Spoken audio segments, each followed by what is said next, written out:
has to respond. Oriel College, where the road statue is located, did commit.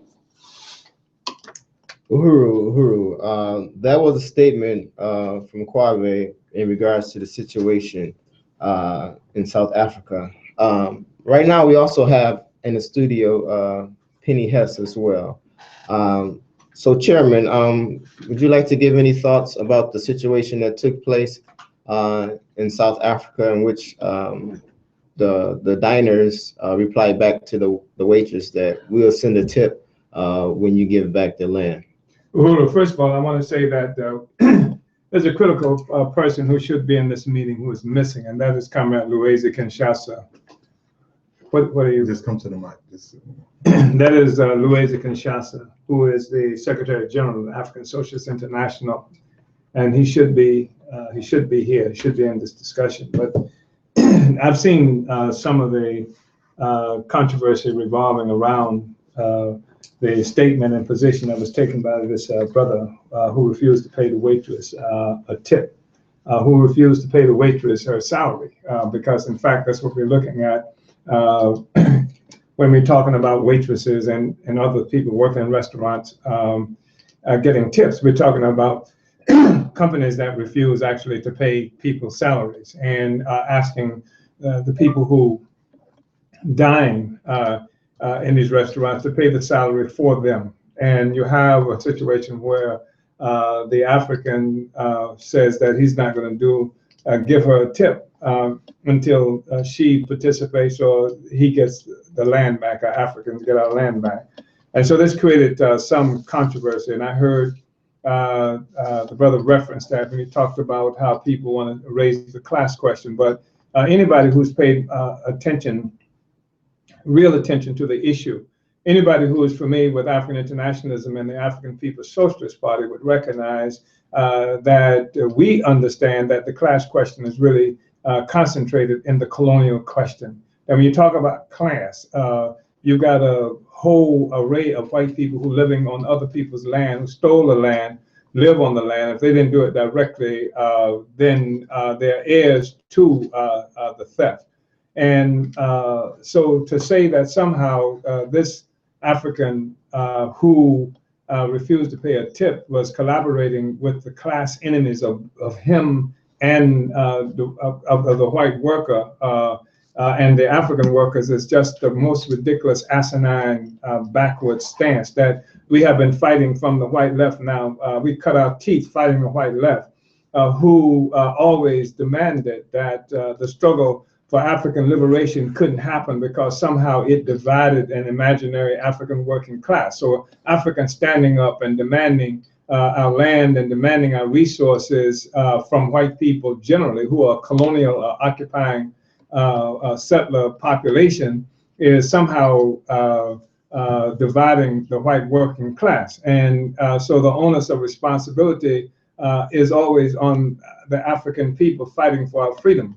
And so the reality is that if nobody criticizes the white woman, the white workers, the white people who live on our land, then they will continue to enjoy the benefits of colonialism. Even while people criticize, I've heard some criticism saying that the brother who made the statement was somebody who was a student at Oxford who was aspiring to be the petty bourgeoisie or something like that. But the white woman was trying to work to get money to go to college. And so why does she get some special preference? And why, as somebody occupying the land, her first priority should be joining however she can with the African liberation movement to get the land back for African people, and not to be so thin-skinned that she can't tolerate a criticism of her white presence on black land, eating the fruit of the resources of African people in general on that land. So it's a bogus argument. It's a white leftist argument that we've had to fight for years and years and years. The land belongs to Africa, and to criticize the white worker is not the same as saying that somebody is not criticizing the bourgeoisie. The saying is that, well, why are you going to pay the white worker and then won't pay the white you won't give the white worker money, but you're going to give it to the white establishment. Well, the fact is, we are part of a movement that criticizes all the white people who occupy our land and our resources, and that's just a bogus argument. It's a way that somebody is trying to align themselves with the interests of the colonial occupation of Africa by determining that we shouldn't criticize a sector of that population. It's crazy. Cool, Chairman. Just want to let everybody know that Luwezi Kinshasa is on the line right now. Who, Luwezi? Yes, well, comrade Shivan. How are you today? Chairman. I'm good. I'm great. All right, Chairman. Who, comrade? Who, Luwezi? I don't know how much you heard of Chairman's response, but do you have anything you want to say about the incident in South Africa with the tipping of the non-tipping of the waitress? I didn't get everything the chairman said. Let's go the last part of he has been speaking on that issue. But what is clear is that the struggle for African national liberation is entering a new phase, basically under the leadership of African People's Socialist Party, because the clarification the chairman is bringing about, that clarification that's arming the African workers and the entire African nation can only come from the African People's Socialist Party. And this discussion basically exemplifies one more the significance of the African internationalism and the particular role the African People's Socialist Party is playing in arming the African workers and the African nation, basically, in the fight against colonialism in the real world, basically. It can be represented by the white left, as it can be represented by those who claim to directly, those who come from the bourgeoisie itself. And the white left inside the army is one part of the struggle. The chairman said we cannot achieve fighting against the white left, and that struggle has not permeated all sectors of the African population, and that struggle basically is taking South Africa. What it needs now is the African internationalism to raise it to its highest level, which will be basically the African workers engaging in a daily struggle, ideological struggle against all manifestation of the white left within movement. And doing that basically will make it impossible for the white left to hide in any other way, because the African working class must be the ruler of the struggle, ideologically, organizationally, politically, economically. That's the new phase of the struggle. So that's the way I see that's one opportunity for us to to validate not just ourselves, but to validate the significance of the African working class mass lead now. That at the moment in this time of crisis, African working class mass lead. So I just want to add this to the discussion. I just want to say I think part of the leadership of the African working class, the organized African working class, and with its own revolutionary organization that's guided by advanced revolutionary theory, the African People's Socialist Party. Part of that leadership is to lead the struggle for the liberation of the entire African nation. And even the African petty bourgeoisie, if the student were a sector of the African petty bourgeoisie, and I don't even know that to be the case, is a part of the African nation. And what you have is a settler population that has come to Africa that in one afternoon under Cecil Rhodes killed something like 5,000 African people with Maxim machine guns and offered white people who would come and participate in the murder land that was given to them. So we're talking about a South Africa, a Southern Africa that was populated by white people as a consequence of massive near genocide attacks against African people.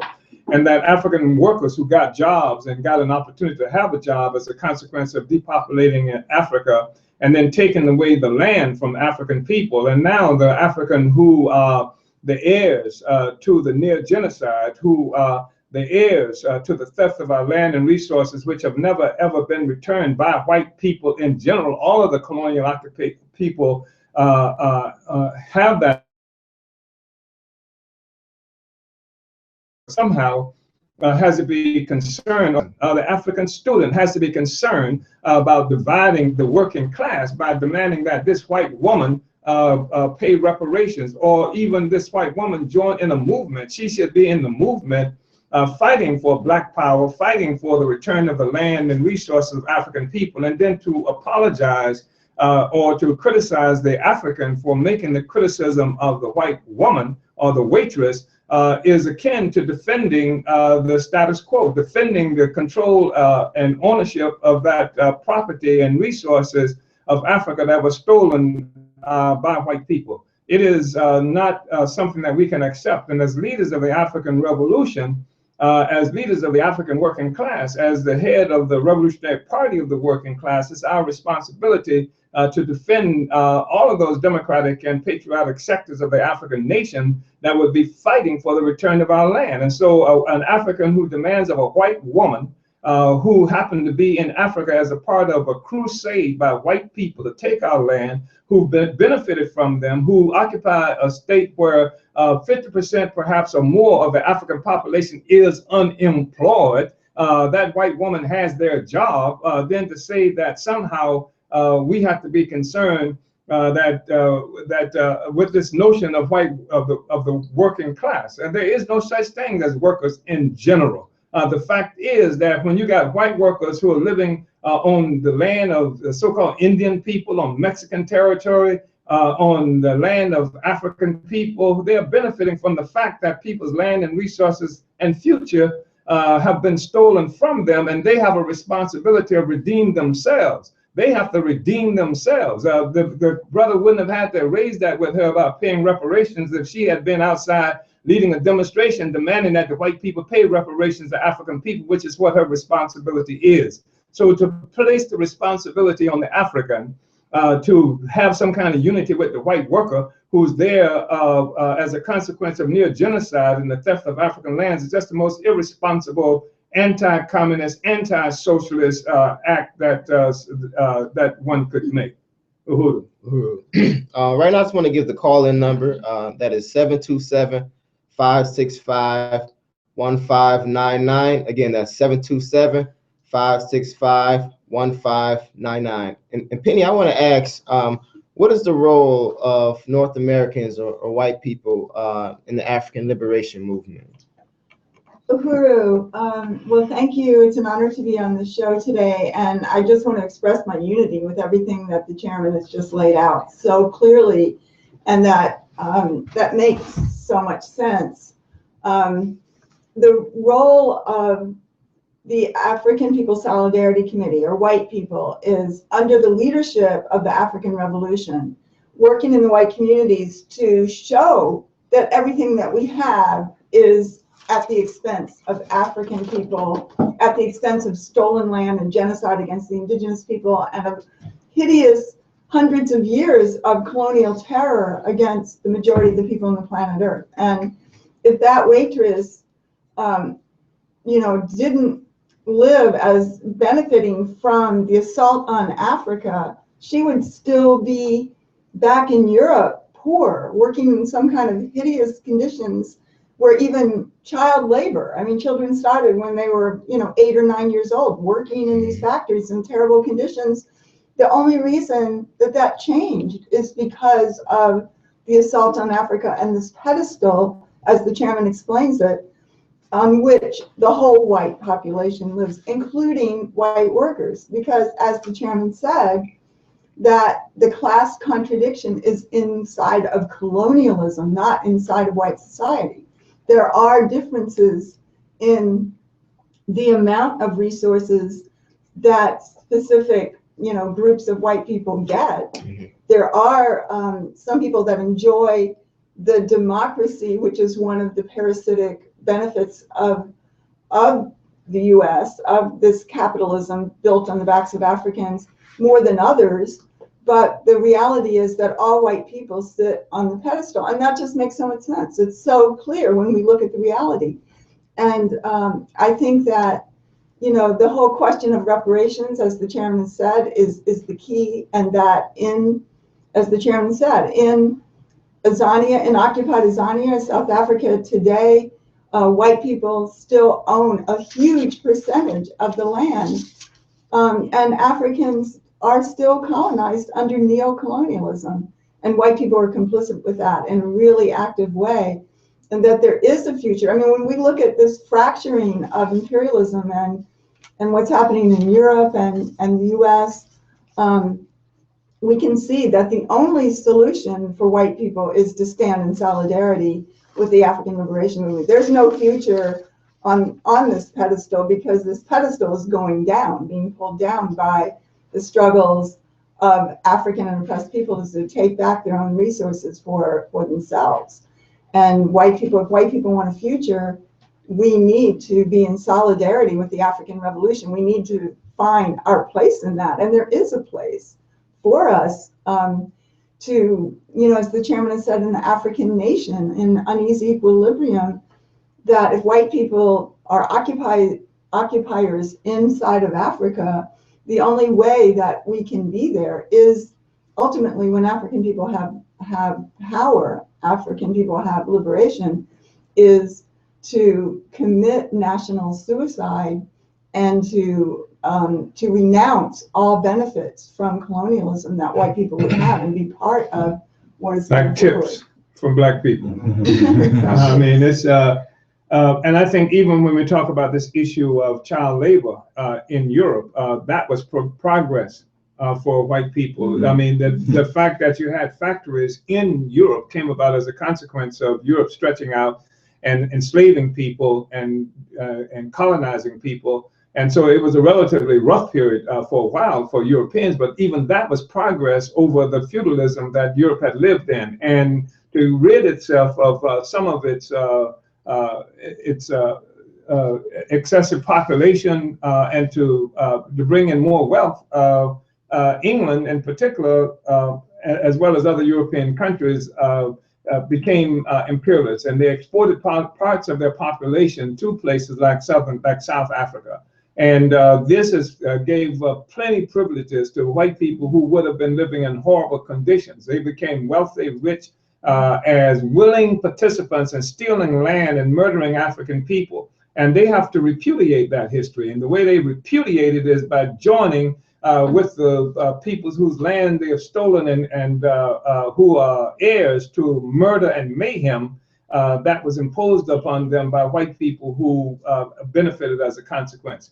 I just want to say that like this is a stance that even came from somebody who was once a member of the African People's Socialist Party, and it's petty bourgeois trade unionism, that somehow this mythological united working class is the answer, and that you can't split the workers, and that you somehow, if you're not talking about splitting the workers, to demand that the white worker who on occupied African territory in an establishment that was put there by a part of the oppressor nation, that to demand a tip from this person, to demand not to pay a tip, not to pay the salary of this person, is somehow an attack on the worker. And then we've heard from other comrades who have said stuff like, well, they're workers too, and everybody's a worker, etc., and that workers are poor. No. White workers are not poor. First of all, let's eradicate that whole mythological BS. White workers are not poor. If white workers are poor, then tell me why you find such a difference in the existence of white workers in any community in this country, and African people and Mexican people and the so-called Indians. White workers are not poor. White workers just have less than wealthier white people, but they are not poor. And so it's just a bogus kind of argument that people want to make to protect the status quo and this relationship that the African nation has with the oppressor colonial nation and the colonial population. Uhuru. Uhuru. Yeah. Yes, Uhuru. Uhuru, yes. Comrade Luis. Yeah, definitely. Yeah, this united with the chairman saying out about the condition of white workers, because one thing we need to say, generally speaking, when you see Africa, you don't see Louise is breaking Yeah, up Louise. The badly. bourgeoisie or the petty bourgeoisie or the workers. And if you see a white worker who is poor, that is an exception in Africa, an exception. And you go work out why they are poor. But generally speaking, you don't see a poor white worker anywhere in Africa. In fact, in South Africa, one of the new phenomena is that even the poorest sectors of the white population, now they are getting the jobs reserved to African people, jobs white people didn't do in the past in South Africa. Now with ANC, they can get those jobs, and which is nothing else but more tax on the African people. And also, generally speaking, we all know by now white people are much richer than what they were under apartheid. So, generally speaking, this is a statement to say that white people are not poor in African, particularly in South Africa, because they have gone richer. I don't remember the statistics, but it's something like they are 14%, I think, richer than they used to be under apartheid. Yeah. And also the trade union struggle in South Africa, just South Africa, in Africa, generally speaking, it has been a reserve for the African petty bourgeoisie. One sector where the white imperialism went for people organized Africa under neocolonialism, they went to the trade union, because the trade union struggle in Africa was never a revolutionary struggle. It was always a struggle to reform colonialism, which means to make it neo-colonialism, allow the leaders of trade unions to be part of the government. And you can see that throughout Africa. There are many leaders. In fact, some of them played a role in the Pan-Africanist Congress in 1945 that allowed the reform of colonialism and the Pan-Africanism, basically. So this is also another reality of a struggle for trade unionism, which is only struggle. If it's not led by African internationalism, it's a struggle for opportunism, and that is the essence of criticism of the white population, of the white left, because their struggle is not a struggle against the pedestal. That's also takes us all the manifestation of the crisis in Europe. We see the white people position they're taking. Nobody's taking a position that the struggle is against the pedestal of capitalism, basically. So that's where the manifestation of opportunism can be seen. So I just want to say that, these are just wonderful to talk about the struggle in South Africa, or the opportunism in South Africa. So I just want to say I appreciate you for that word. Thank you for that, Louise. We do have a caller on the air. Caller, what's your name? Where you calling from? Uhuru, this is Marissa from San Antonio, and I'm enjoying this discussion, and it's very timely because of we had Trump come through San Antonio recently, and a white left group who has this gigantic red sign that they carry around, and they're doing all the chanting, and they're passing out all these flyers. And I recently tried to reach out to them to get help from them to get the speaking tour to come through Texas and San Antonio, and they are totally not responding to me. So one of their flyers, they were really focusing on racism and Trump, and we were there to protest Trump when he was there for a fundraiser. And one quote in one paragraph, the last paragraph, is all about the white left and contradiction with white workers, and it said, "United as one, working class against racism, immigrant, non-immigrant, student, worker, Black, Latino, Asian, white, we can wield a collective power stronger than the tallest border fence. It has been done before and will be done again."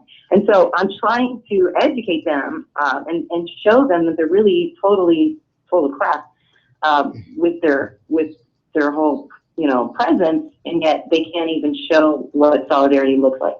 So and there's Latino and white workers in this group, but maybe I need some advice on how to go about this, or maybe we need more articles to share and really educate people in general on this contradiction. Uhuru, thank you very much. Uhuru.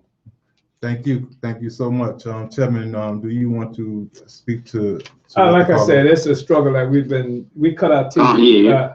Who is that? Luwezi? Luwezi? Luwezi, you wanna speak to it? Yes, sir. Uhuru. Yeah, your voice is down now. Oh, you can't hear us? Were you able to hear the last caller, Luwezi? Yeah. Okay. I heard it. That's going on. Yeah. Did you want to speak to that, Luwezi?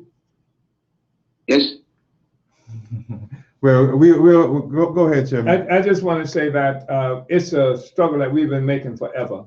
And there has been some minimum success by white left formations. Because here's what they take advantage of. All the people in the world want to see an end to conflict between peoples. All the people in the world would rather see that people live together harmoniously. But all the people in the world don't understand why people do not live harmoniously. And they will come to us at any given moment, for example, and say, well, what you got to do is teach the children, because if the children get together, it's just the old people who have these old outmoded ideas, etc. When the question is much more complicated than that. The question is that a sector of the population lives at the expense of another sector. So somebody who's being exploited can have a good relationship with somebody who is an exploiter. And as long as you don't know that that is the exploiter, you can have a good relationship. And the fact is that this exploitation is often disguised. So that, especially with a certain leadership that will say to us that the problem is that people don't know enough about each other. Once you learn about each other, you go teach the children, etc. But there are powerful economic and political basis for the relationship that we're talking about, and nothing, if you don't attack that political and economic basis, you don't change anything. And so you've got white left forces who will come into my community to tell me that what has to happen is all of us have to be united. But they don't hang around in the white community that tough, because white people will kick their butts, right? They know that they can come to my community because Africans want to change stuff, and we are usually the engine for any kind of change and transformation. They can go to the Mexicans, they can go to the Asian who's hated because of the skin and treated badly, and these people want to do something. And then their white presence is supposed to be evidence of the fact of this potential for this great black-white unity, and it's unreal. And they take advantage of it. And what real, genuine unity would be is what SNCC called for a long time ago with the white people who are supposed to be our friends. Go to the white community, and then that's where most of the contradictions are coming from. Struggle there against those forces. What you got to do is unite with the struggles for national liberation. People, and it's really self-centered for white people to act like the reason I'm in trouble is because they don't like me. You understand? Well, it'd be all right if I liked you. And it's just a really self-serving kind of politics. So they have a responsibility to unite with the efforts of the African people to achieve power over our own lives, whether white people are there or not. And what proves just how fallacious this argument is the fact that you can go all over the world, and Chinese are quite successful without white people being there. And Japanese are quite successful without white people being there. And there are other people who live in the world who don't see white people regularly, and they're relatively successful. If they're not colonized and dominated by white people, they're successful. So to say that white people have to be there, to have this unity to live together as a solution is just a bogus solution. The solution is that our people have to have power, to exercise power over our own lives. Uhuru. Uhuru. Yes, well, Uhuru. At least just based on our experience, without having to read the books, to know anything about the wildlife, just by our own experience. I traveled to Europe. I went to the shops where the wildlife were selling books. They sell books on Malcolm X. Yeah. And I had discussion with them where the market is going to, because I don't see how you can sell books on Malcolm X, the Pampers, just based on our struggle. I know sending money to black people in the US, for example. I guess the one that way it goes. They could explain. And in fact, some of them were embarrassed because they made all these booklets, and they do that. They write about Sankara, Lumumba, they make, Yeah. They raise money, Yes. on our personal struggle. Just before we even engage them in anything ideologically. That's something they do all year round, Yes. making money based on us. We went to area like the Communist Party of France. At one point, it was a big organization. If they wanted to seize power, I believe they could have taken. They were so big in France, they ran town, big cities. Yes. Paris, Marseille, all these places. And we go to hell under the leadership as much as the leadership of the Socialist Party of François Hollande, Mitterrand, all these guys, as much as we go to hell under the leadership of so-called conservative or liberal imperialists from what they call the center right and people like that. We were homeless under the communist French Communist Party leadership, as well as the other sector of the white bourgeoisie, so-called the right. So there was no a difference. You travel to places like England, you will see the gentrification of the black community is being done under the Labour Party, the so-called left, and that many cadres of those organizations are former Trotskyites and different sectors of the white left and things like that. So these just our own experience, and when it comes to ideological struggle, you see them, as Chairman said, they'll come to our community. They come to Brixton, they'll come to Halston, they come to Hackney, winning us in a fight against racism. But when you look at what's happening to the UK now, the leaders of the Brexit are already clear on that they made their inroad, their main gains were made in a area. Where was the wireless? Yeah. Too busy telling exactly what to do. Yeah. Yeah. So they are part of they are a product of parasitic capitalism. Just like at the bourgeoisie. So our struggle is definitely a struggle to kick off, to destroy the pedestal, which means to overturn the product of it, the bourgeoisie and the white left. They have to go. And the basis of any genuine struggle will have to struggle against the pedestal of parasitic capitalism. And that is, that's the struggle we have to take everywhere. UK, everywhere. You want to fight, you join this fight to kick off, to destroy the pedestal of parasitic capitalism. Anything else is just open opportunism. And we are fed up with all this struggle by opportunities, from the white left and any sectors of the white population. The struggle is to destroy the pedestal, and that struggle is struggle to unite for African internationalism. There is no other way. So we're going to put out there. Yes, sir. Penny? Uhuru, I have unity, deep unity with what everything is being said. And for white workers, for African workers to go into an alliance with white working people is really dangerous, hideously dangerous for African people, because white people's legacy as white workers is to do everything that white people could do to decimate, to wipe out the African worker in order for white people to get up on the pedestal, to do anything to use the African worker for white people to get up on the backs of African people. And white people have murdered, have lynched, have raped, have mutilated, have slandered, have done anything and everything to, whether it's in Azania in Africa or here inside this country, at the expense of African people, to get some of the loot stolen from the labor of African people and from the colonial exploitation of Africans and other people. So I just think when we understand the chairman's theory of African internationalism, the creation of the African People Solidarity Committee is brilliant, because this is the only answer for white people to even, because Africans are rising up, will wipe out white people to kill the colonizer. But for us to join in solidarity with the liberation of African people is the only answer, and to pay reparations. Uhuru. Uhuru. We have a caller on the line. Caller, can you state your name, where you're calling from, and then proceed with your question? Hello, my name is Omar Wally, calling from Houston. Listen, I just want you to address one question.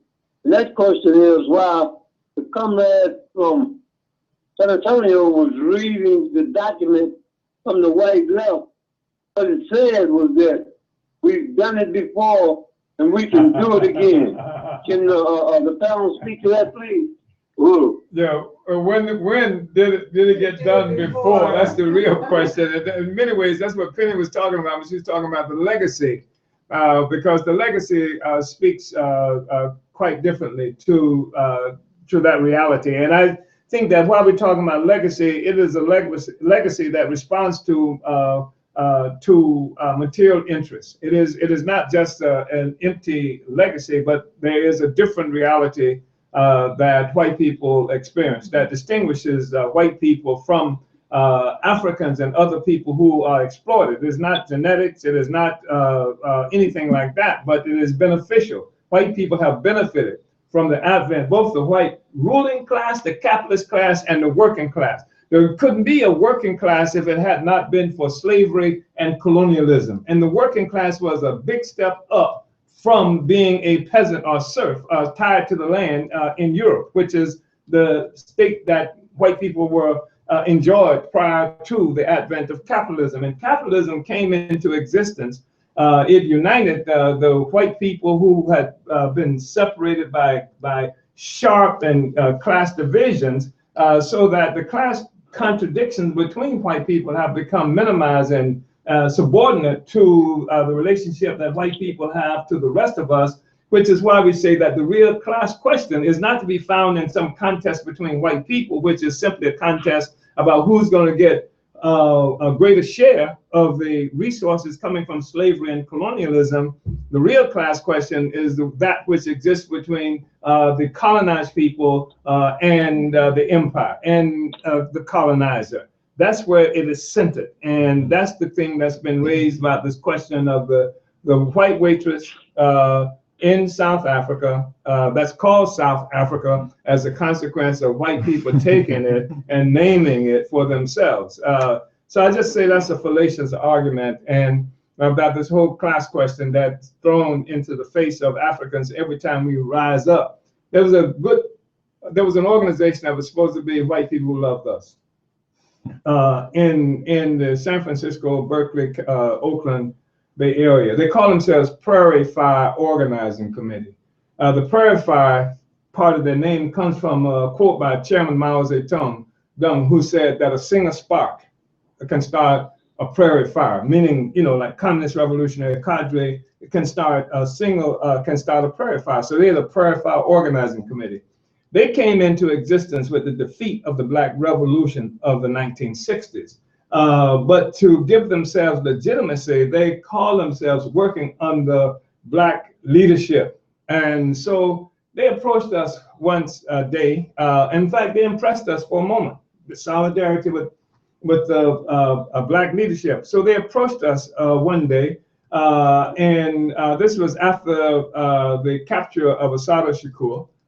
And said that because they're coming to get some Black leadership now, this is a poster that we've just done for freeing Assata Shakur, and we want you to give your approval of it, and then we'll go ahead and put it out.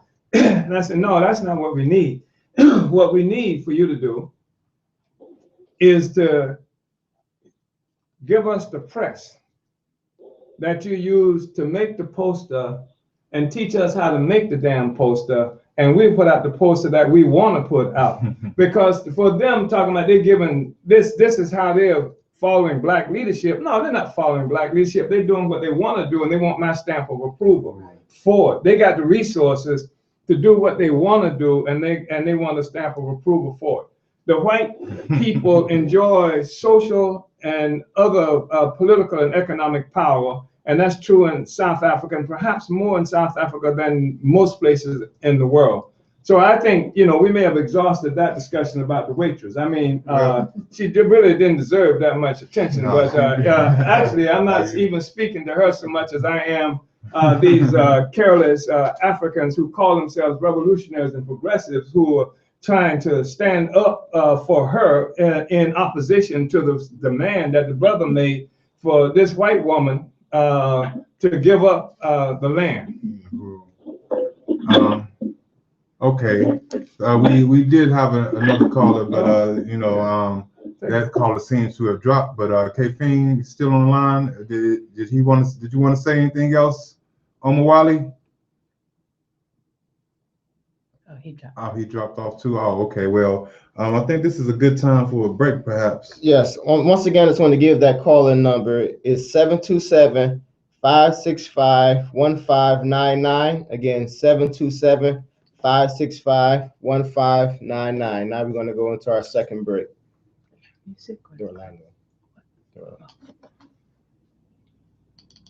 House Democrats continue to stage a sit-in. They're Yes. demanding House Republicans allow a vote on a new gun legislation bill.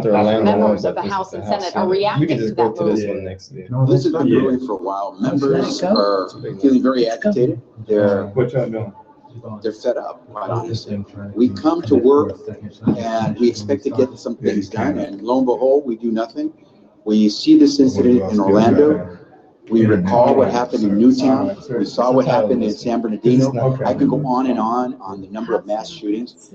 And yet in Congress, the only thing we had a chance to do in this House of Representatives after years of watching people die is hold a moment of silence. And people are saying that's not enough. And so members are saying, Republican leaders in the House, if you're not willing to let us vote, then we're going to stay here until you give us that opportunity. So if you're not going to give us a chance to vote on a bill, then you should not be taking a break and taking off for a recess. Yeah. And so no bill, no break. That's it. As simple as it gets. No bill, no break. I think this is truly exceptional, and it reflects the public mood. I mean, the American public do not understand how 90% of this country can support keeping guns from terrorists.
They said he appeared to be armed with an assault-type rifle, a handgun, and some sort of device. Do we consider this an act of terrorism? Absolutely. We are investigating this from all parties' perspective as an act of terrorism. Anytime that we have potentially dozens of victims in any of our communities, then I think we can qualify that as a terrorist activity. A major investigation is now being undertaken to determine the gunman's motives and whether he was acting alone. Jane Francis Kelly, BBC News. Welcome back to Africa Live. I'm Javon G with Day House Democrats continue to stage a... We also have with us Chairman Omali Ishitella and Penny Hess, who is chairwoman of the African People's Solidarity Committee, and of course, chairman is the chairman of the African People's Socialist Party. And on the phone from London, England, is Kamal Louisa Kinshasa, who is the Secretary General of the African Socialists International. Earlier this month, there was a shooting in Orlando. The Orlando shooting, and what came out of that was a lot of talk about gun control. Chairman, can you speak about gun control and how this situation in Orlando has led for an opportunity for the Democrats to stage to sit in around gun control? Well, I just want to say that, first of all, I mean, it was a horrible thing. I mean, 50 people in all died at this Pulse nightclub. That is a nightclub that is obviously is frequented by same gender loving people. And I think on the night that the shooting happened, it was characterized as a Latino day or Latino night or something to that effect. And so it is stated that this Omar Mateen, whose parents are from Afghanistan, a young man is the person who committed the shootings. And in fact, he himself declared that he was responsible. He called the 911 and spoke to them and said, when they asked him his name, he said something to the effect that he was declaring his unity with the man Baghdadi and the Islamic State. And he said that he called him and said, "I'm Omar Mateen. I'm in Orlando. I did the shooting." And one of the witnesses, person who was trapped in one of the bathrooms, a sister, an African woman, testified that during the time that this carnage was occurring, he called out and asked if there were any Black people there. And she said she was too afraid to respond, but one person did respond and says, yes, there are 6 or 7 of us. And he made the statement that, according to this sister, that I have nothing against the Blacks, that you have suffered enough already. I'm doing this because of what America is doing to my country. And he demanded things like U.S. withdrawal from Syria and to stop the bombings and killings in the Middle East. And so this is what we know. And then there was another person who was a policeman who apparently talked to Mateen too. Perhaps this was during one of the times that he spoke to police and declared that Mateen had made the statement that he had nothing against Blacks. And so, and he stated explicitly on every occasion why he was doing this. He said explicitly he never anti-homosexual rant like some Black nationalists, cultural nationalists that we are familiar with. He stated explicitly that it's because of what America is doing. So he found a highly populated, densely populated place, and he shot and killed a lot of people. And I think that, and then what you've seen, however, since then, was an absolute intent by bourgeois media, by the Obama administration, everybody to try and come up with why, the question of why he did it. They have gone so far as to say that perhaps he had some latent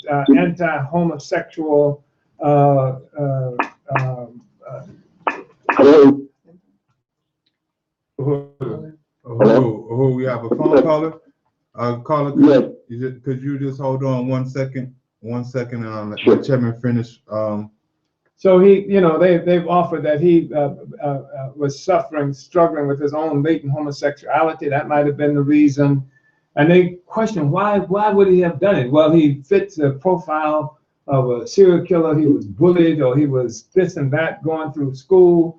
And he's made explicit statements about why the hell he did it.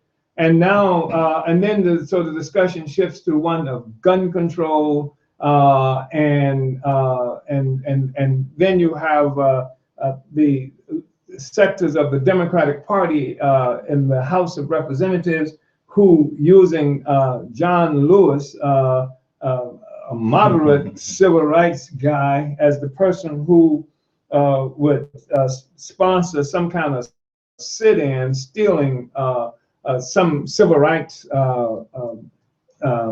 action, type action, as the basis, and until we do or say something about gun control. The whole thing is that an unwillingness to say that even though this Omar Mateen said that I did it, the whole thing is to really mask the fact that it was America's foreign policy that got everybody there killed.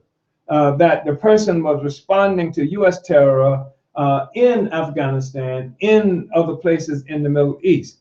So this is not a support for terrorism, because terrorism doesn't serve a revolutionary effort. So, but what it is to say is that we support the people in Afghanistan, we support the people in the Middle East strike back. They're not going to strike back the way that I would have them strike back, because they don't have the advantage often of African internationalism or the kind of revolutionary party that we have. And they may be confused about certain questions. The only thing they seem not to be confused about is that the US is occupying their countries and killing their people and things like that.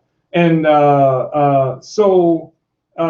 and then you have John Lewis and those clowns in the House of Representatives, who are also serving the purpose of covering over the fact that it's US policies, it's what the United States is doing in these places. And they're going to use African people to do that. And they're going to pick up on every liberal who's afraid of a gun and say that gun control, gun control, gun control, when the reality is that there already is gun control in this country, extreme gun control in every African community in this country. That's why thousands of people are stopped and searched on a regular basis by police in the United States. Africans are stopped all over this country on bicycles, on foot, in cars, and searched and what have you, to make sure that we are unarmed on a regular basis. That's why they put up billboards in our communities saying, we'll give you starving Negroes a bag of groceries if you would turn your gun in,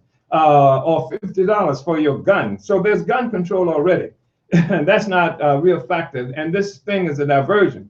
And why don't you see those people sitting and having a sit-in saying that we're not going to leave any place until America leaves Syria, until America stops the actions that led to the assassination and overthrow of the government in Libya, until America stops drones, murders and stuff like that, until the police stop killing Africans in this country, until the person who killed Mike Brown is brought before a real trial, to the person who killed Eric Garner has to pay a price for it, or to murder Tamir Rice. You don't see them do any of that stuff. And so we think it's what they've done is suddenly they're falling in love with same-gender loving people who and they don't make the point that the reason there is a place called the Pulse in the first place is because American society is hostile to same-gender loving people, and they have to find their own places to be able to be among themselves. So it's a terrible thing, but they use it to try to unite a sector of the population with U.S. imperialism. So you had with a vigil that happened, I think the next day at the Pulse,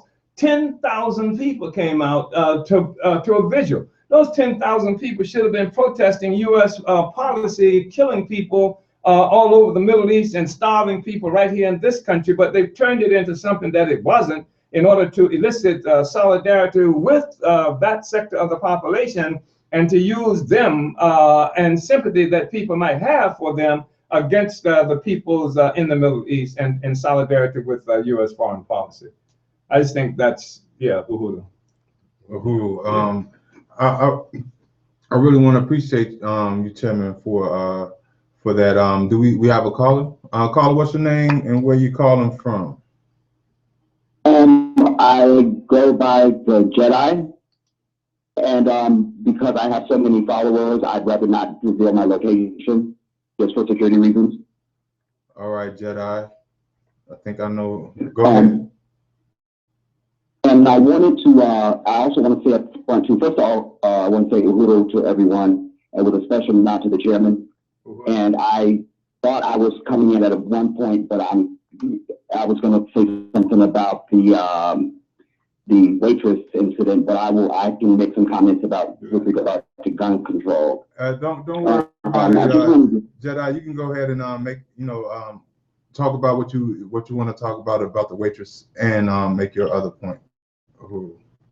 Okay, I wanted to say with regard, I was struck by the waitress incident. In fact, they even did a video about it because I feel as though we have to remain in a context and a behavior that does not suggest that we have forgotten or that we are allowing the passage or the of time to sort of wash out our history.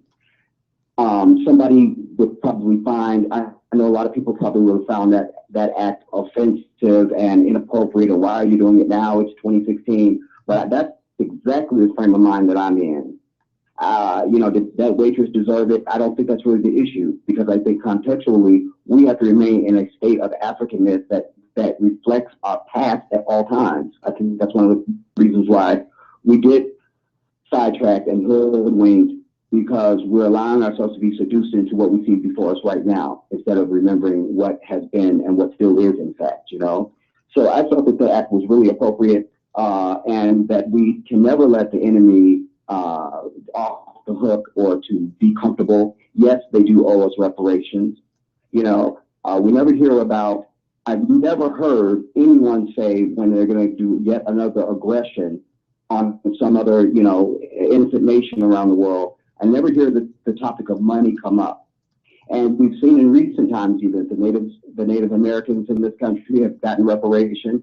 The Jews have gotten two different reparations, one of which was against the rail company that a French rail company that they were saying was part of transporting Jews during the Holocaust. And there's a New York senator, a female, I can't remember her name right now, who actually put up legislation to back that up. So I think that we should keep the pressure on with regard to that. I won't take too much time, but I could elaborate on that more. But yes, I think that was an appropriate action. I think we need to see more of that. And I think the last thing I'll say on that topic is statistically, it's known that African Americans tip more in restaurants and things like that.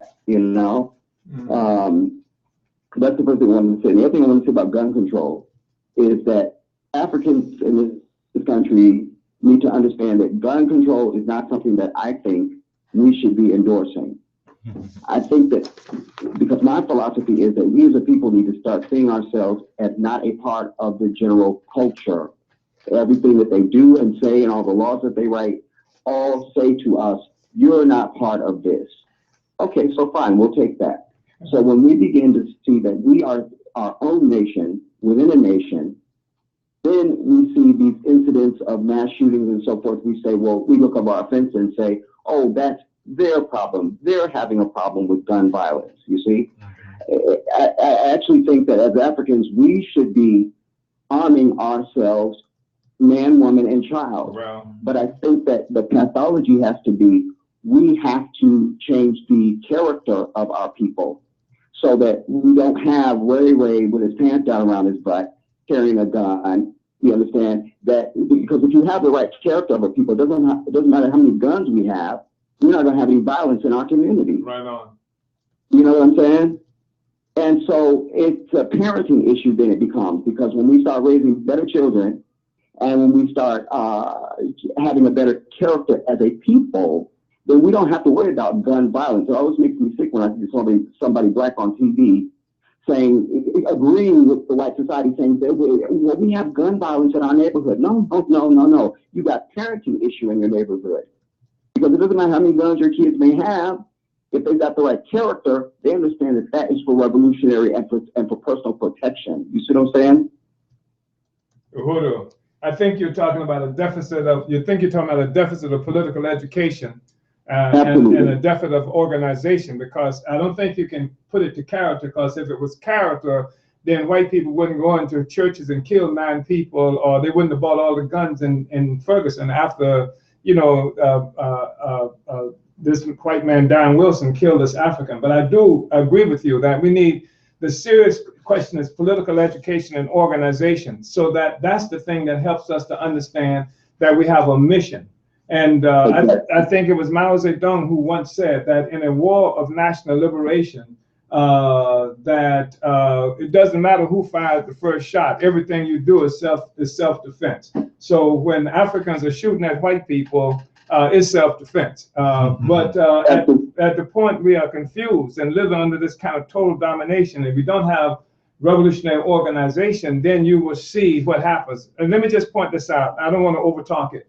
But one of the striking things about Ferguson was when you, and also about the Black Revolution of the 1960s, what you saw is a decline in the so-called black-on-black violence. You saw a decline at the point where Africans collectively identified where their enemy really was. At that time, you saw that we weren't shooting at each other, we were shooting at somebody else or demonstrating about something else. And I think that's the kind of consciousness that we need to be able to put on the ground and maintain on a regular basis. If you don't mind me dovetailing on what you just said about Ferguson, I want to ask you this. Because I believe, because we saw even after Baltimore, suddenly we had some outrageous number of shooting over a holiday weekend. We had another one in Chicago. I am of the thinking, I'd like to know what you think, Chairman. I believe that they are vigilante police out there with these mass shootings when they do that. And I mean, I've never seen in my lifetime, I mean, we have skirmishes and stuff like that in the community and stuff like that, but just people going on these major sprees and shooting people up over a weekend. I think you're absolutely correct. And there are other people in the community who believe the same thing. And I would say this, that any African in this country who does not understand that America has a contingency plan to deal with us is horribly uninformed or blind. That anytime we've seen, even in Chicago, where there were cases where the violence between so-called gangs or street organizations had subsided, then we'd see suddenly some crazy act that would blow it all up again, that the people who control this and run this country cannot tolerate unity within the African community, and would do everything all the time to disrupt that unity and the kinds of shootings that you're talking about. In fact, there was at least one incident in Lakeland, Florida, not too far from here. This was several years ago, where white cops were actually caught by other white cops in the African community with blackface on. They had painted blackface on driving through the African community. So this kind of stuff does happen. There's no doubt in my mind about it. Yeah, it's definitely a concerted effort, and it also serves the purpose of making it seem as though to forward their narrative of this black on black crime, this false equivalent thing. That also makes me sick. I also want to share with you, when you just spoke about, I'll just say, frustrating any of our efforts. I started an organization several months back called the Black Independence Liberation League, and I was trying to get it off the ground and so forth. And I'd actually started some fundraising, and I had some devil call up GoFundMe and say that we were an organization out to kill white people. And they didn't allow me. And then they started asking how I even knew about it. Is one of my subscribers hit me up and said, Jedi, I'm not able to donate, what's going on. And it had gotten off to a pretty good start because I just put the goal at 10,000. Just, you know, I wanted an aggressive goal to see can I get the response from the people. And in just under a week, we almost had $500 just in that first week. And so they started asking me a bunch of, you know, questions like, what's it for? Mind you, I produced a video on the donate page explaining everything. And they had already approved the account and everything, so it's been up for about a week. And then all of a sudden, they come with the 50 questions and all of it. Anyways, make a long story short, you know, and then the devil that did it sent me an email. I don't even want to tell you about it because it was just, I was to the point of go kill somebody at that point. Yeah. But anyways, my point I wanted to say is that they shut that down. And I just told them to give, you know, send the money back to my people and just, you know, so we're still making the effort to try to, but I'm interested in, I love the work that you all have been doing. And that is really, really right in my lane. And if there's a way for me to get with somebody privately where I don't have to put my information all out over the airways and so forth, I would like to know how I can maybe be involved where I'm at, or is there find out maybe there's a chapter where I'm at, or can I start a chapter or something, because I'm really an advocate for a nationwide blanketing of this and other organizations like it. You know, Black Lives Matter is doing what they do. I have some objections, but at the same time, holistically, when I look at them, I say, well, at least they're doing something, you know? So I don't really have a whole lot of criticism for them, but I'm definitely interested in being involved in doing something. We need to seize the moment because there's a lot of consciousness coming about now. More people are being able to see that they, as you said a moment ago, be able to see who the real enemy is. And I just kind of don't want to lose the moment, you know? Most definitely, you can just visit joinapsp.org, fill out the information. APSP, you said, brother? Yes, you join. said APS? Yes, Okay. JOIN. APSP. APSP.org. .org. All right. Yes, and fill out, go through the process, go through the steps. You should be getting some contact, you know, a couple of hours after you fill out the information. Thank you for getting in touch with us, Jedi. It was good talking to you, brother. Thank you, brothers. It was a privilege. I'm so glad I was able to get through, and I thank you for taking my call. Thank you so much. And thank you, Jedi. The number to dial for callers is 727-565-1599. Again, that is 727-565-1599. Penny, you've been kind of, you know, standing on the, you know, on the edge over there, sitting on the edge over there. Is there anything that you wanted to bring to the discussion as far as what we were talking about? Jedi got us off the topic a little bit, but we were talking about the we do have another caller. So Penny, after this caller, we Louise is still with us.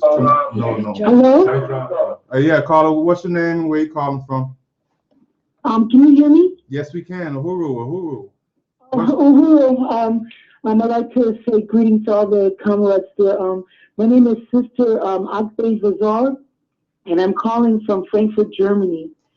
And what's really been working my mind a lot lately is the connection or possibly allies. I'm not really too sure how to place them because they're also fighting against capitalism.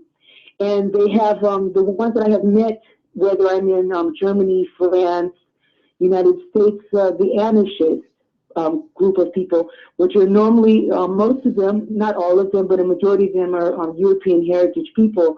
And I would like to know what type of situation is that to have contact with them? Are they to be considered as allies, or people that still like have their own agenda going on, even though they're fighting extremely against capitalism and the thing of Africa, Asia, Middle East, and Africa. And so we're like, no, what is their, how should we consider them as people that we are Pan-African and that we are on the front lines, you know? Because when the European Central Bank opened, that was, I don't know if you heard about that or saw what happened there. Basically, all hell broke loose, and this, frankly, we set Frankfurt on fire. That it burned so bad that that for 3-4 days after, I think that they got the message. I think all Europeans got the message, and autonomen and anarchists, they basically came from all over the world here in thousands and thousands of numbers, which basically didn't show up in the news report. And I had a chance to spend more time talking with these people. And so like me, I don't want to get caught up in some type of trickery, because I know European heritage people, I don't know if it's just how I feel, but I always feel that they have some type of agenda that no matter how I even give them the benefit of the doubt, which I never want to do, that they cannot be trusted, because I always have this feeling that no, you guys are not on the same agenda as us. You are not really our allies yet.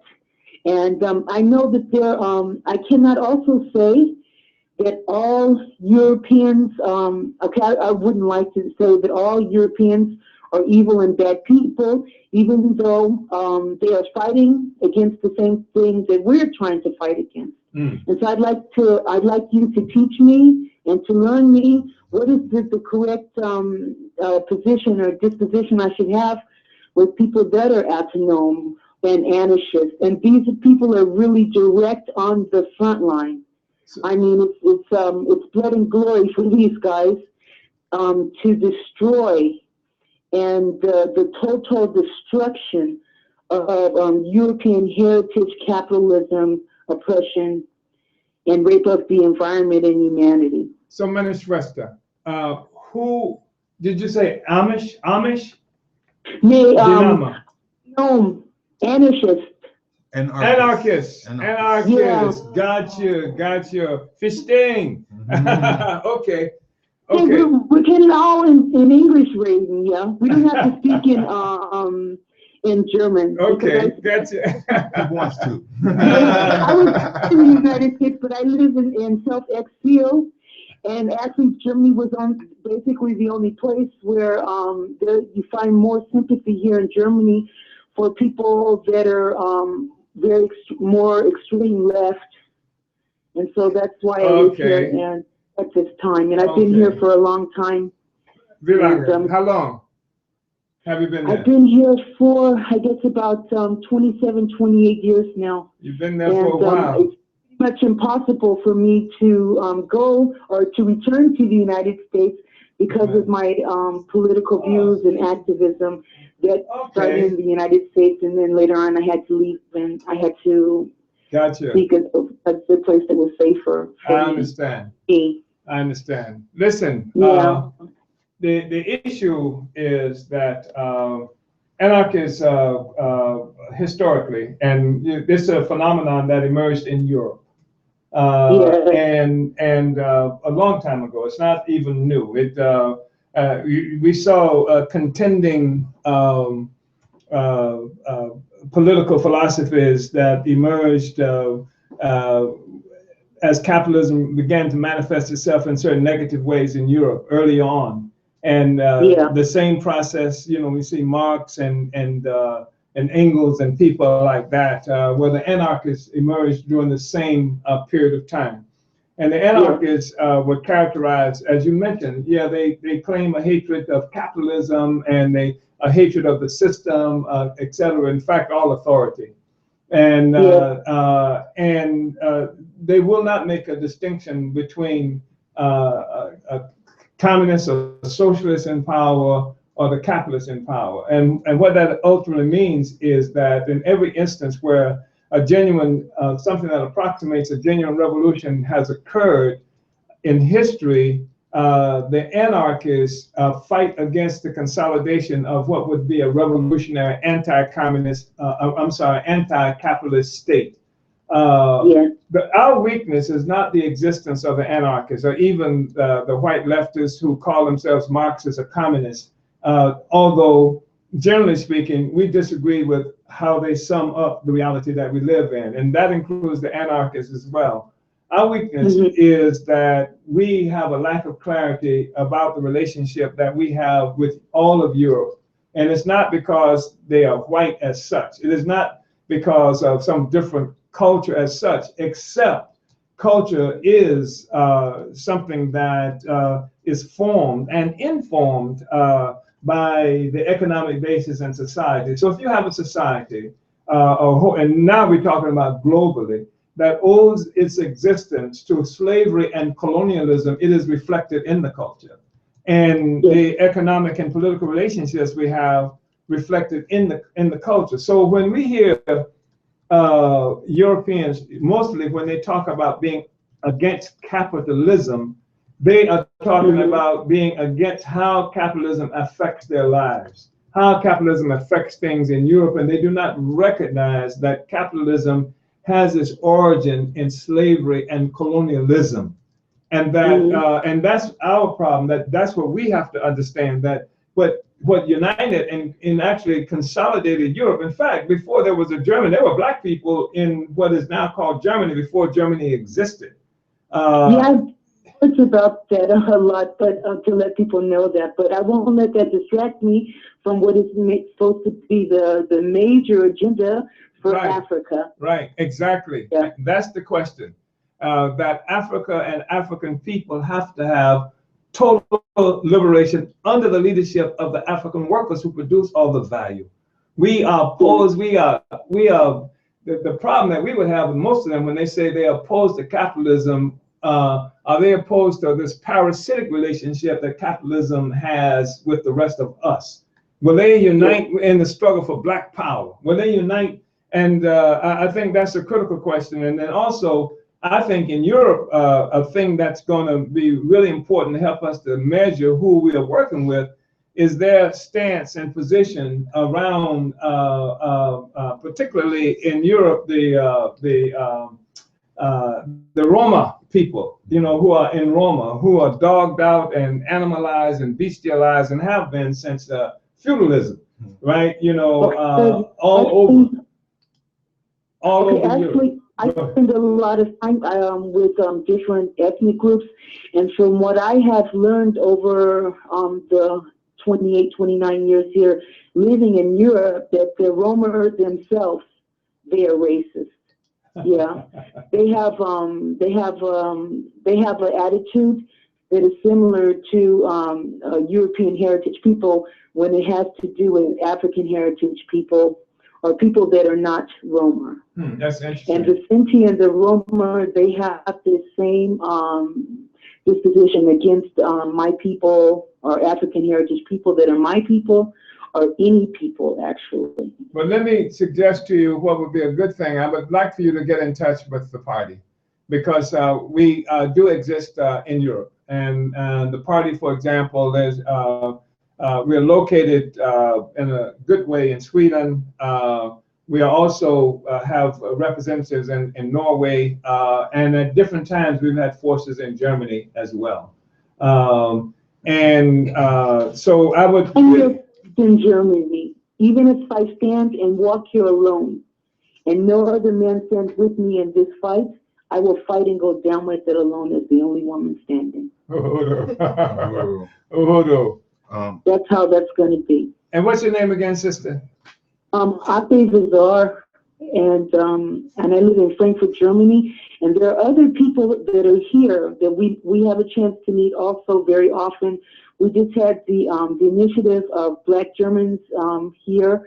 We had our 30th year anniversary, and there are several, or more than just several, what I would call Afro-Deutscher or African Deutscher, which basically most of them are their parents are a mix of the father was a Black American who married or had a relationship with a Black woman, or they're Africans that were born and live here, or they're also mixed with African that are direct from Africa, who has relationship with European people and it's their children. Right. But normally their parents are extremely Pan-African, even though their parents are European or white European heritage. Right.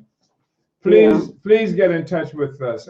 We really appreciate if you would connect with us, because we are building an international organization of African people so that we can consolidate ourselves on the same revolutionary trajectory to free our people, to free our Africa, and in the process of doing that, unite with the struggle to free everybody on this planet. So I hope you'll be in touch. It's very important. I think that's another thing I was try to share with African Americans and other people, is that the situation that we're in right now is that Africa has to be priority. If Africa is not free, then it doesn't matter where we are on this planet. None of us are going to be free. We're always going to be a slave and being oppressed and abused from this system. And then they'll be raping Africa the whole time, causing confusion. And so I think really that we have to have a type of mentality that says to us, okay, we have to think globally and handle locally and all being on the same agenda. Exactly. Yeah, and that's what we're not having a final finish line where we say this is our agenda, then it's never going to work. And the thing is that we're here in Frankfurt, for example, or here in Germany, we feel like the clock is ticking out.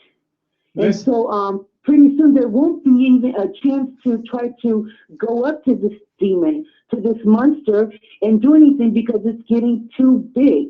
Listen, there's a on the phone now is the brother who leads our work, the international component of our work. His name is Lueza Kinshasa. He's born in Congo. He's living now in the United Kingdom. And country. I always say that the world revolves around Africa, and Africa revolves around Congo. All right. So listen, I'm gonna pass on to you information so you can be in touch with us. But I don't know, Louisa, if you heard. Have you heard from the sister Louisa? She's living in Frankfurt. Yeah, I just were able to change location because the communication was lost. So I heard some of the things you said. Yeah. I don't know if you. She's in Frankfurt, and I don't know if there was anything because we've had at different times. Forces who are in Germany, every place from Frankfurt to Berlin to Cologne to Wiesbaden. Where is that? Wiesbaden. Yeah. So Wiesbaden, yeah. Yeah. So can you give her contact information? Yes. Go ahead, please. Okay, wait. Let me write this all down. You take it too. So first, I'll give you phone number. Okay, 1 second. I'm looking for it. After the call, if you can send a text, just send your name and your details to that phone, that'd be great. So please, you do. I think wait 1 moment, Louise. I don't know if she's ready yet. Okay. No, I'm actually to find the phone. It is working. Okay. I am ready. Okay. All right, Louise. Ready? Yes. I'm ready. If you can send your contact on this phone number, is 44 7862 3 or 2? 2 7862 862. Wait, the connection is pretty bad. This is what I have already. I have 44786286. That's what I have written down already. Let me repeat it. 44 7 8 6 2 2 again. Okay. 9 4 9 4 0 9 no, 4 4 3 9 4 3 6 and 4. Okay, I'm going to repeat.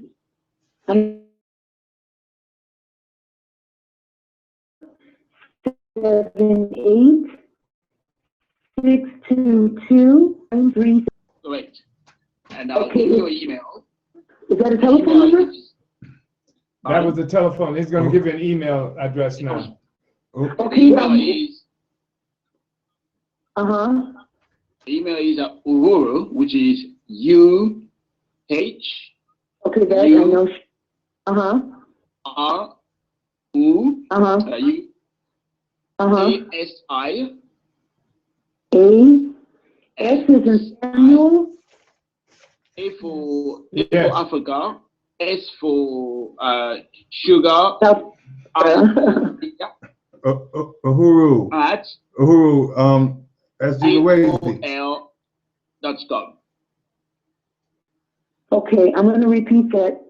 Uhuru, A as in Apple, S as in Stuttgart, at AOL.com. I before the hat. I. After S is I. I as in international. Yeah. Okay, I'll repeat again. Uhuru, A as in Apple, S as in South Africa, I as in international, at AOL.com. Correct. That's it. Okay. And the telephone number, is it a 001? You do the international code for Germany, and you ask for, and the rest of the number. Oh, so the international code is Germany. Okay. Yeah. Okay then. Call out from Germany. But I want to make sure we have your contact information too. What I wanted to say was that we have someone that's on Facebook along with you, who is who can send you a direct message and get you all the information that you need. Our Conrad Sia, she's on there, and she has united to make sure that you get the information you need. Okay, it would be Sister, SISTA hyphen V as in victory at hotmail.com. .com. That's what they call. Yes, Sister V at hotmail.com. Splendid. At what mail? Hotmail. Hotmail. So we really appreciate your intervention, dear sister, and someone will be with you shortly. I can guarantee you that. Someone will be with you shortly. Let's put it all together. We're building this connection of African revolutionaries throughout the world, and we have to be connected organizationally and philosophically, ideologically everywhere, so that wherever we're located, our struggle has a strategic character, which is what you alluded to when you talked about thinking globally and acting locally. So when you act locally, you are moving always with a strategic end in mind. So yeah, being in one accord is extremely important. I can't even express how important that is, and really to make a difference and to understand about the whole situation and to really go deeper. And before I hang up, I would like, if you ever have another time in the future, to go deeper into this whole thing with the people that are anarchists or autonomous. Yes, anarchists, yes. Explain that, much better to people, because these people have contact with a lot of people that are having a black power mentality, a black socialist power mentality, an African is first mentality. Yeah. And so it's very important for that situation, and also how they stand in position as being allies or not allies, because not everyone who says that they are our friends because they don't like capitalism are truly our allies. Well, you were there. This won't take long. I mean, we'll have you're right on. That's splendid. Thank you so much. Thank you so much. And I thank you all, and everybody stay healthy and be strong, and thank you for being there. Uhuru, one Africa, one nation. One Africa, one nation. Uhuru. Uhuru. Okay, bye. So we can take it on into another break, unless Chairman, you wanted to say anything? Well, yeah, if it has to be a short break, if we're gonna say anything about this European. Yeah, it's gonna be a yeah, short break. okay. I think we're gonna play that clip. Okay. It's a clip that we wanna go ahead and, yeah, so could our engineer, go ahead and, get that going for us? And we'll be back on the other side of the break. This is Africa Live, Uhuru Radio. The British people have voted to leave the European Union, and their will must be respected. I want to thank everyone who took part in the campaign on my side of the argument, including all those who put aside party differences to speak in what they believed was the national interest. And let me congratulate all those who took part in the Leave campaign for the spirited and passionate case that they made. The will of the British people is an instruction that must be delivered. It was not a decision that was taken lightly, not least because so many things were said by so many different organizations about the significance of this decision. So there can be no doubt about the result. Across the world, people have been watching the choice that Britain has made. I would reassure those markets and investors that Britain's economy is fundamentally strong. And I would also reassure Brits living in European countries and European citizens living here that there will be no immediate changes in your circumstances. There will be no initial change in the way our people can travel, in the way our goods can move, or the way our services can be sold. We must now prepare for a negotiation with the European Union. This will need to involve the full engagement of the Scottish, Welsh, and Northern Ireland governments to ensure that the interests of all parts of our United Kingdom are protected and advanced. But above all, this will require strong, determined, and committed leadership. I'm very proud and very honoured to have been Prime Minister of this country for 6 years. I believe we've made great steps, with more people in work than ever before in our history, with reforms to welfare and education, increasing people's life chances, building a bigger and stronger society, keeping our promises to the poorest people in the world, and enabling those who love each other to get married, whatever their sexuality. But above all, restoring Britain's economic strength. And I'm grateful to everyone who's helped to make that happen. I've also always believed that we have to confront big decisions, not duck them. That is why we delivered the first coalition government in 70 years to bring our economy back from the brink. It's why we delivered a fair, legal, and decisive referendum in Scotland. And it's why I made the pledge to renegotiate Britain's position in the European Union and to hold a referendum on our membership, and have carried those things out. I fought this campaign in the only way I know how, which is to say directly and passionately what I think and feel, head, heart, and soul. I held nothing back. I was absolutely clear about my belief that Britain is stronger, safer, and better off inside the European Union. And I made clear the referendum was about this and this alone, not the future of any single politician, including myself. But the British people have made a very clear decision to take a different path. And as such, I think the country requires fresh leadership to take it in this direction. I will do everything I can as Prime Minister to steady the ship over the coming weeks and months. But I do not think it would be right for me to try to be the captain that steers our country to its next destination. This is not a decision I've taken lightly, but I do believe it's in the national interest to have a period of stability and then the new leadership required. There is no need for a precise timetable today, but in my view, we should aim to have a new Prime Minister in place by the start of the Conservative Party conference in October. Delivering stability will be important, and I will continue in post as Prime Minister with my Cabinet for the next 3 months. The Cabinet will meet on Monday. The Governor of the Bank of England is making a statement about the steps that the Bank and the Treasury are taking to reassure financial markets. We will also continue taking forward the important legislation that we set before Parliament in the Queen's speech. And I've spoken to Her Majesty the Queen this morning to advise her of the steps that I'm taking. A negotiation with the European Union will need to begin under a new Prime Minister. And I think it's right that this new Prime Minister takes the decision about when to trigger Article 50 and start the formal and legal process of leaving the EU.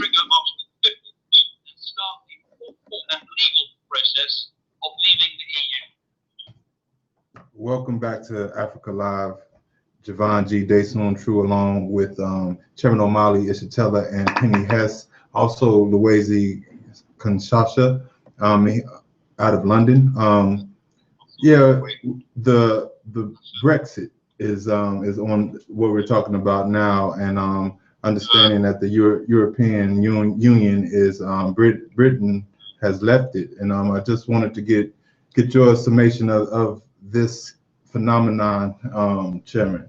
Well, I'm sorry that we left this on the tail end of the discussion, because it is an incredibly significant event that we are looking at. And the only thing I would say, and I'm glad Comrade Luwezi, who is right there in England at the moment, who has a firsthand, immediate kind of experience of how the British are responding to this new reality, and perhaps even being able to see some of the consequences of that from where he's located. I think that's important. And also, as we know, Comrade Luwezi brings a tremendous history and analysis to virtually everything that he talks about. So I'm glad that he's here with us. And there's also Comrade Penny Hess, who has made it a habit of practice to study various ways in which the world economy is acting at any given moment. I just wanted to say, to start off briefly, that in many ways, it's an extraordinarily good sign for African people, not in the abstract, however, not automatically, but especially depending on the level of organization that we have, and the consciousness and the intent, the will to take control of our own affairs. Because what we're looking at with England's vote to exit the European Union is a possible cascading process where the dissolution, if you will, of the European Union. And it's really important for us to remember that Europe itself became more than a concept, became a concept even as a consequence of slavery and colonialism. That is the process that united white people in this mass that's now known as Europe. And it is through the expropriation of the value that's taken from enslaved and colonized people. That's the whole pedestal upon which the success of the white world, and not only it relies on that, but the solidarity. And at different times in history, we've seen European solidarity go asunder. We saw that most recently and that period starting with the First Imperialist War, although that's not the only time Europeans have got together.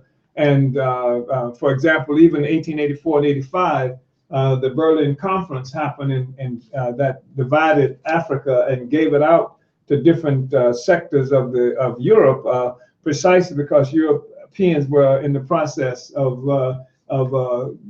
preparing to fight among themselves over who was going to get what parts of Africa. And the Berlin Conference delayed that and carved up Africa and gave different European powers parts of Africa. That's the basis for Marcus Garvey's famous quote, "Africa for Africans, those at home and those abroad."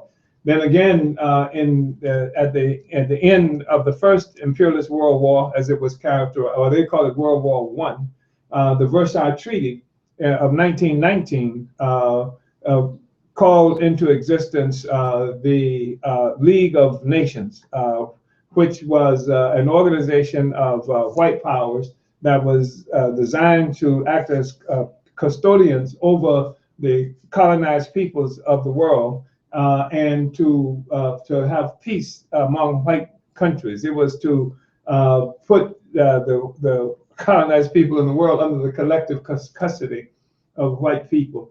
That did not last for a number of reasons. And then we saw the second imperialist world war that ended in 1945, where the United Nations, under the leadership again of the United States, came to fore with the purpose again of creating peace in the world, which meant peace among white people as collective custodians over the Africans and other oppressed peoples around the world. It's worth noting that the Nuremberg trial that people talks about played a role in that as well, as although people like to talk about it as sudden love for Jews and things like that. But what it did do, the Nuremberg trial, was set terms of behavior for white people who are engaged in fights among themselves. And so they punished people for doing to Jews what was already being done to Africans and other people everywhere else. And so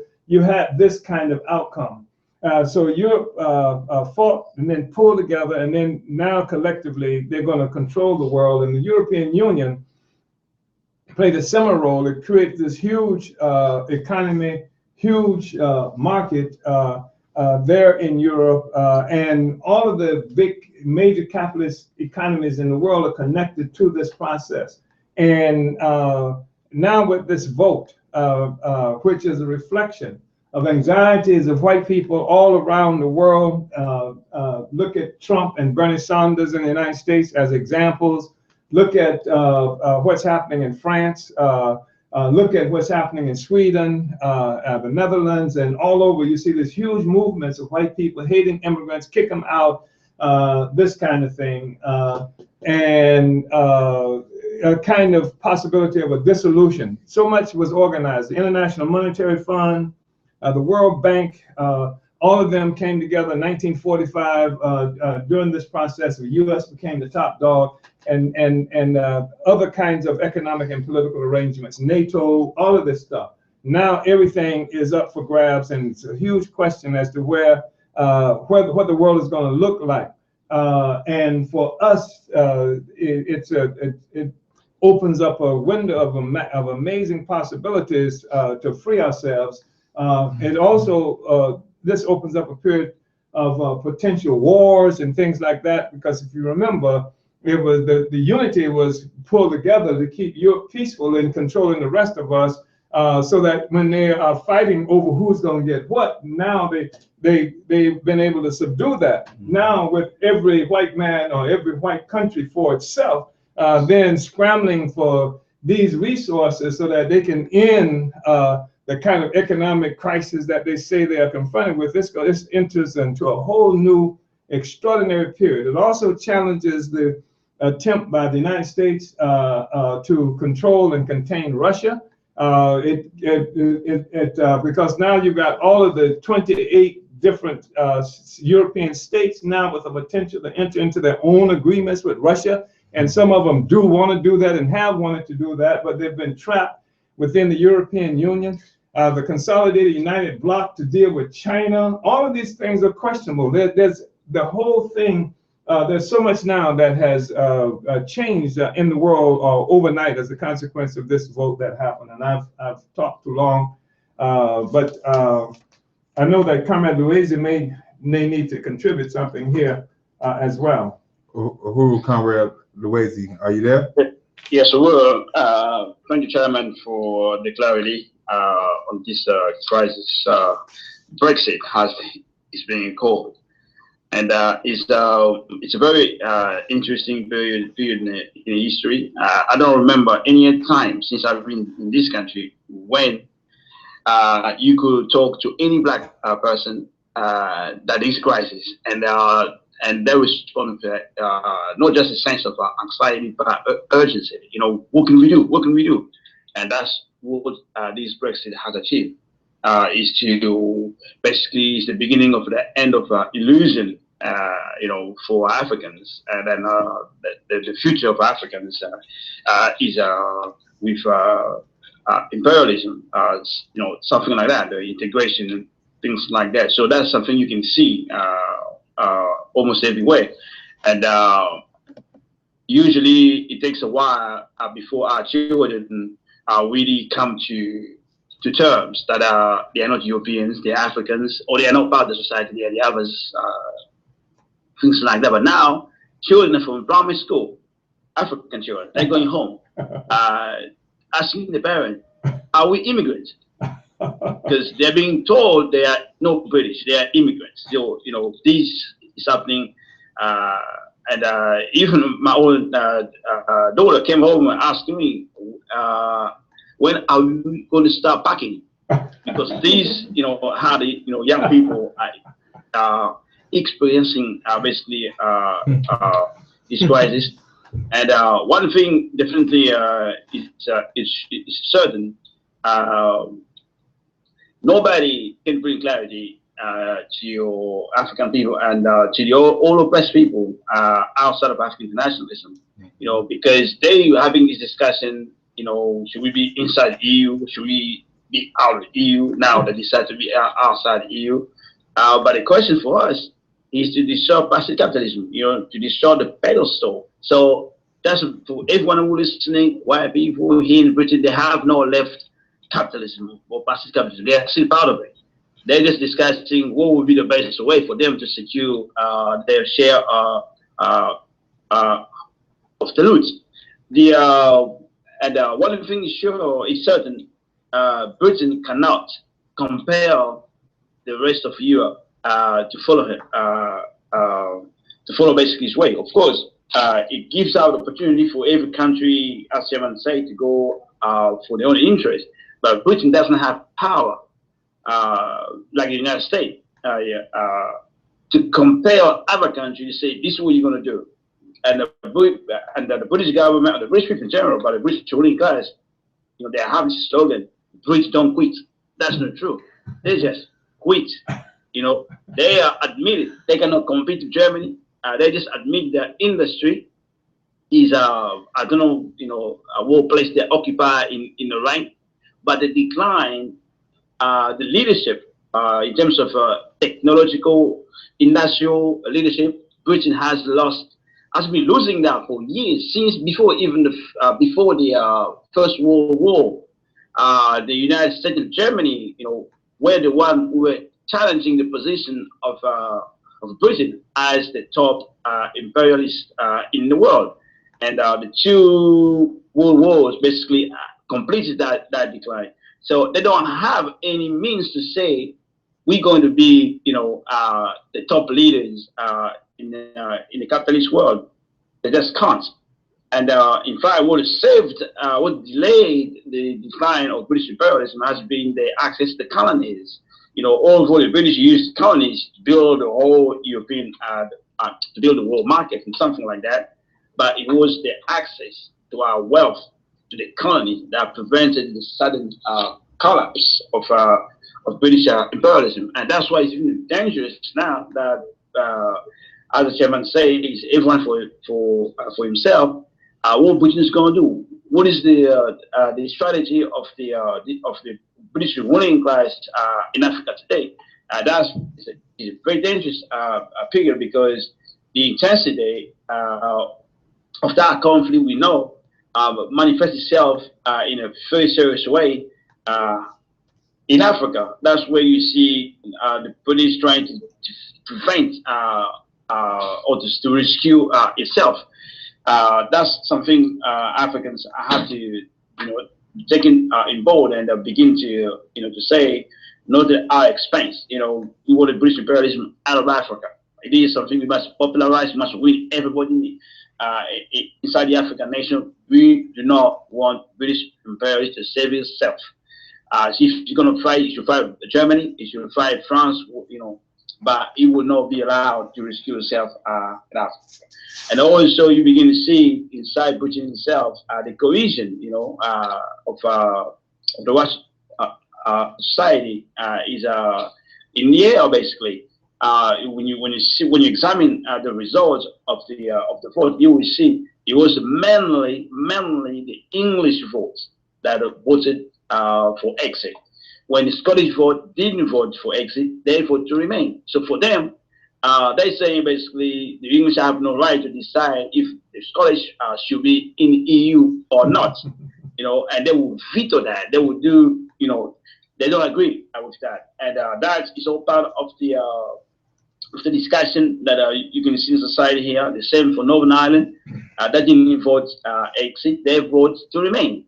It's only mainly England and followed by Wales. But Wales is really very close. But in England, it's overwhelming. People voted for exit. And there is also the crisis of leadership inside England. We know definitely this struggle for exit was led by the Tory party, the Conservative. But the leadership of the opposition, that's the Labour Party, is also in chaos. It's just I'm not sure how many leaders in the Labour Party have resigned, but I know at least one key leader was sacked, another one resigned, but there are more, about 10, if they have not resigned, but about 4 to do so, according to the press. And also the Tory party itself is split because it just been a bitter campaign. So it's basically all situation is crisis everywhere. Crisis everywhere. And it gives us Africans opportunity, we, the African internationalists, opportunity to begin to put a revolutionary solution to the people. These are moments. This is the time, basically, we need to organize. This is the time we need to win everybody to African internationalism to make sure everybody understand a real critical question is to destroy the pedestal of upon which Putin and the rest of capitalist fascist world sits. So that's basically where we are. It's not time for us to be demoralized or anything like that. But on the contrary, this is time to be motivated, excited with the possibilities that the future have for us. As you can see, the old system has to go. The new system must come into place. The past side must die.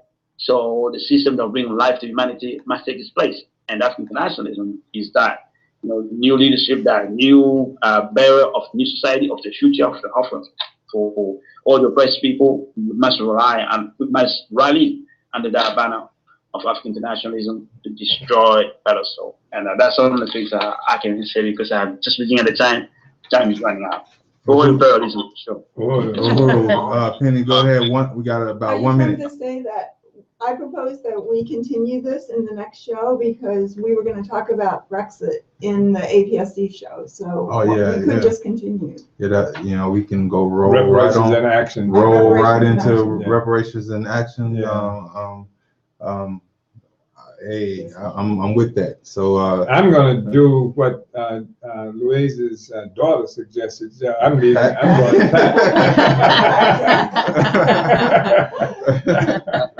All right. Giola had it right. Start packing. So you heard that. So this show will be continuing at 1 o'clock. I think reparations and action. Reparation and action starts at 1. And we're just going to continue this conversation into that show. So we're going to. Are you sure? Reparation and action, I think, is going to continue the show. Is that No, how? I was saying, but if you want to continue the discussion. Well, the discussion can continue with reparation and action hosts. That's what I had thought was happening. I'm just saying, if you want to be on it, or Yeah, we can roll it on. Let's go. We're gonna roll on. Yeah. We're gonna roll on like Papa. Yeah. Can we get a break real quick? Top of the hour. Yes, that would be wonderful. So Africa Live on Uhuru Radio. We'll be right back, turning it into reparations and actions. Uhuru. Listening to UruRadio.com, voice of the International African Revolution. A bunch of calls, like for the first time we got calls from people I didn't know. No, The sun has pretty risen good, pretty good. out of independent United Kingdom. And just look at it, even the weather's improved. It's been a hell of a long journey, this. I first got involved in Eurosceptic politics 25 years ago, and the first election No, that's not recorded. I managed to beat the late, great Screaming Lord Sutton by 164 votes. Who are y'all about to vote? And now there are 17 million people who voted for Brexit. It's a victory for ordinary people, decent people. It's a victory against the big merchant banks.